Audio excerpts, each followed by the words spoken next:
Bueno, muy buenos días a todos y a todas. Señora Presidenta del Banco Central de la República Argentina, señor Vicepresidente, titulares de entidades monetarias de Mercosur, empresarios, señores titulares de entidades bancarias. Bueno, quiero tomar un poco algo de lo que dijo Mercedes, dos cosas. La fecha en que comenzaron a hacerse las jornadas monetarias, 1982, un año muy emblemático porque es un año en el cual se decidió estatizar la deuda privada a través de instrumentos como los seguros de cambio. Y que digo estas cosas porque se habla tanto contra la estatización y contra la intervención del Estado, pero parece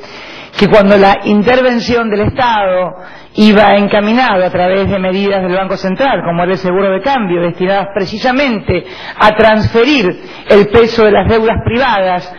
a la sociedad en su conjunto, que poco había tenido que ver con esas deudas, en realidad se inauguraba también una etapa emblemática. Y la otra cosa que dijo Mercedes, cuando se vuelva a la normalidad, yo espero que no se vuelva a la normalidad, porque la normalidad significó precisamente el derrumbe de un modelo que basó en la especulación financiera y en la falta de control de los grandes flujos de capitales, una de las claves de la crisis que todavía hoy estamos viviendo. Para mí el gran desafío es plantearse que a partir del derrumbe del último trimestre del 2008 de Wall Street, se derrumbó no solamente un banco, sino que se derrumbó una manera de entender el rol de los bancos y de los controles financieros en el mundo, porque a través de las normas de Basilea y a través de toda la regulación monetaria se controlaba puntual y puntillosamente a cada uno de los bancos centrales en lo que se consideraba el objetivo principal de un banco central, que era cuidar la moneda, que también podemos hablar de qué y cómo se cuida la moneda, si es una concepción estrictamente monetarista o de una concepción que tenga que ver con la economía como fenómeno global de una sociedad.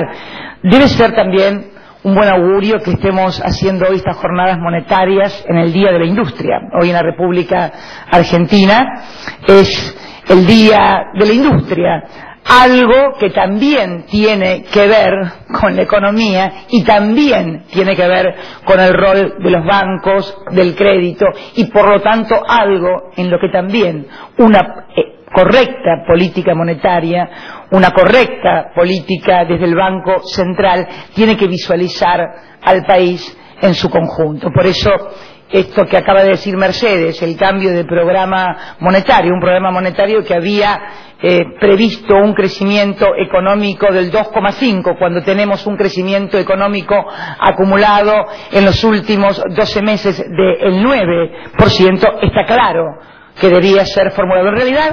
si uno mira todas las previsiones que había tenido el Banco Central en los últimos años, objetivos y metas, en realidad no había acertado demasiado en ello. No quiero ser mala ni crítica, pero un datito. El año pasado, 2009, principios de marzo, la autoridad monetaria de entonces me había dicho que íbamos a hacer con un superávit comercial que no se esperaba que fuera superior a los 6.000 millones de dólares y por lo tanto no íbamos a poder hacer frente a los compromisos en el sector externo. Entonces dije, bueno, ya vamos a ver qué vamos a hacer. Tuvimos el año pasado el superávit comercial más importante de toda nuestra historia. Apenas por 20 millones de dólares no alcanzamos los 17.000 millones de dólares en nuestra balanza comercial. Las exportaciones habían caído un poco, pero realmente pudimos hacer y administrar una política, pudimos administrar el comercio exterior de tal modo que tuvimos ese balance. Me acuerdo que después cuando dije, bueno, erraron en la meta el 65% en el objetivo de la balanza comercial, se me contestó, bueno, pero que viva. Vos también interviniste en el mercado. Ah, bueno, pero ¿para qué estoy sentada ahí en el sillón de la Casa Rosada? Para ver pasar las cosas. ¿Para qué eligen a un presidente en un país? Para que deje ver pasar las cosas que otros decían. Yo tengo entendido, por lo menos, que en todos los países democráticos del mundo y en los sistemas republicanos se elige a un presidente para gestionar la administración de un país y por lo tanto también la calidad de vida de esa sociedad. Por eso digo que esta crisis que se planteó en el año 2008 viene a plantear también una necesaria reformulación del rol de los bancos centrales, que desde el consenso de Washington estuvieron únicamente como guardianes de la moneda, como si además la moneda pudiera cuidarse únicamente desde un concepto monetarista y no desde un concepto de crecimiento de la economía, también olvidando, por supuesto, la existencia de un mundo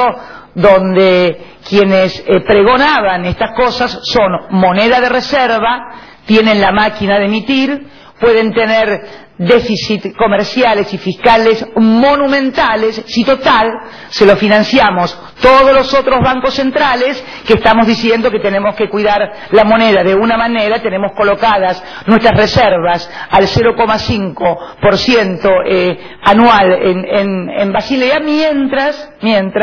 el resto, o quien tiene esa maravillosa facultad,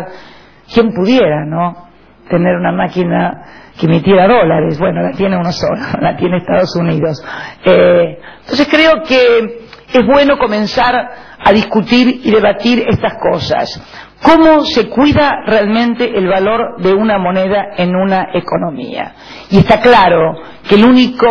única posibilidad de resguardar el valor de una moneda es a través del crecimiento del Producto Bruto Interno de ese país, a través del crecimiento de la actividad económica, que además se hace a partir de la generación de puestos de trabajo, de un sólido mercado interno y también de una fuerte política en materia de exportación, de modo tal que los dos claves, los dos pilares de un modelo, que es el superávit comercial y el superávit fiscal, puedan ser sólidamente sostenidos, y sobre estas dos premisas y la acumulación de reservas en el Banco Central, entonces sí decir que estamos cuidando el valor de la moneda. Y lo que se plantea, me acuerdo muy bien, que es el tema de cómo logramos impulsar políticas que vayan a sostener la producción, pero fundamentalmente también la demanda agregada, porque uno de los principales problemas que trajo la crisis no fue afortunadamente la caída de los bancos, porque presurosamente se ordenaron salvatajes, tal vez teniendo en el ADN la memoria de lo que había sucedido en el año 30, en la gran crisis, cuando se dejaron caer los bancos, y lo que primero fue una crisis terminó en una gran depresión. Pero lo cierto es que planteábamos en el G20, se planteó en el G20, en la reunión de Londres, en la segunda, cuando todavía era ministro Gordon Brown, y también había otro primer ministro de Australia. La crisis se ha llevado unos cuantos primeros ministros, bueno, es decirlo. Yo planteé la necesidad de que era necesario, es cierto, fondear bancos para que no se cayera el sistema financiero internacional, pero que se debían instrumentar, adoptar mecanismos que no permitieran que los bancos se sentaran sobre ese fondeo, se sentaran sobre esos activos y no dieran fondeo a la industria, y fundamentalmente no incentivaran la demanda agregada, porque una de las principales claves que trae una crisis es también una crisis de miedo, de incertidumbre en la sociedad, que retrae fuertemente el consumo, en algunos por pérdida de trabajo, en algunos sectores de mayor poder adquisitivo por temor, pueden gastar pero no lo hacen por efecto de la crisis, y finalmente la crisis se va retroalimentando cada vez más. Por eso nosotros enfrentamos el año 2009 con una certeza absoluta de que era necesario sostener la demanda agregada para que no cayera la actividad, y de esa manera poder tener basamento para este crecimiento que estamos teniendo hoy, en el 2010. Este 9% de los últimos 12 meses es producto de todas las políticas contracíclicas que tomamos en el año pasado, algunos se reían, algunos no le habían resultado, pero lo cierto es que el comportamiento de la región, el comportamiento de Argentina, fue absolutamente diferente al comportamiento de otras economías. Y quiero también referirme a otra estrategia que adoptamos para hacer frente al pago de la deuda. Se venía discutiendo también en el G20, y esto, créase o no, lo proponía el Fondo Monetario Internacional, que lo puso en discusión, de hacer un uso más eficiente y racional de las reservas de los bancos centrales. Eso creo que fue en la región de Pittsburgh, si mal no recuerdo. Lo cierto es que la estrategia que adoptamos en diciembre del año pasado de tomar reservas para hacer frente a los pagos de los vencimientos, tanto de tenedores de nuestros títulos de deuda como de organismos multilaterales de crédito, se ha revelado como sumamente exitosa. Sumamente exitosa porque apuntó a quebrar un frente, digamos, de carácter de guerra de zapa, como le digo yo, de la guerra del rumor, ¿no? De la que San Martín hizo un excelente uso para la campaña libertadora, y que básicamente sostenía que la Argentina no iba a poder hacer frente a sus compromisos externos. Con esta muletilla permanente, desde algunos sectores, se apuntaba a la caída permanente de los títulos, de los valores de nuestros títulos de deuda, y era entonces una cuestión de retroalimentación permanente. El hecho de haber planteado que íbamos a pagar con reservas le dio una certeza absoluta al comportamiento de la Argentina, pese a que la Argentina venía, porque esto es lo curioso de la irracionalidad del mercado. La Argentina venía pagando religiosamente todos sus compromisos luego de la primera reestructuración de deuda del año 2005 sin ningún tipo de problemas. Veníamos con una cuenta corriente positiva, con balanza comercial positiva, con superávit fiscal positivo, veníamos pagando todos y cada uno de los vencimientos. Sin embargo, se seguía con la muletilla de que la Argentina no podía pagar. Esto, en el marco de la mayor crisis que se recuerda del año 1930, nos exigía adoptar mecanismos de dar mucha mayor certidumbre y destinar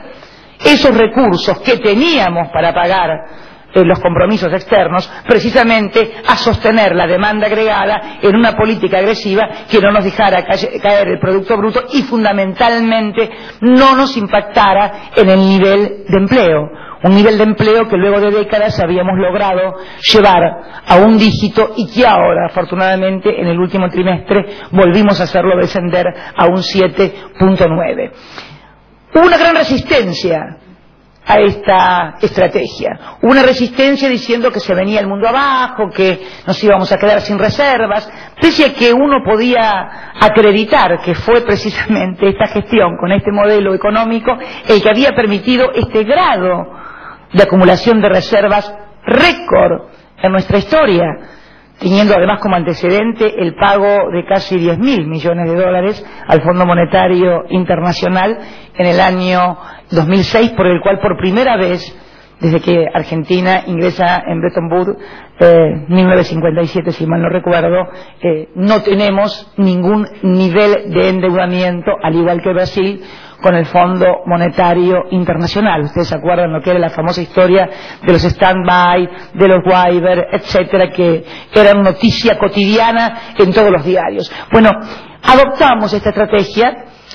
con una gran resistencia política, judicial, y no sé si por allí alguno pensó en algún otro tipo de resistencia, pero no nos faltó nada. Y finalmente, al cabo de haber saldado toda nuestra deuda, hoy tenemos más reservas de las que teníamos al momento de adoptar esta decisión, que eran aproximadamente 47.800 millones de dólares. Hoy tenemos, si mal no recuerdo la cifra de ayer, 50.365, 400 casi, luego de haber pagado más de 4.000 millones de dólares. Obviamente, tuvimos que explicar lo que es obvio, pero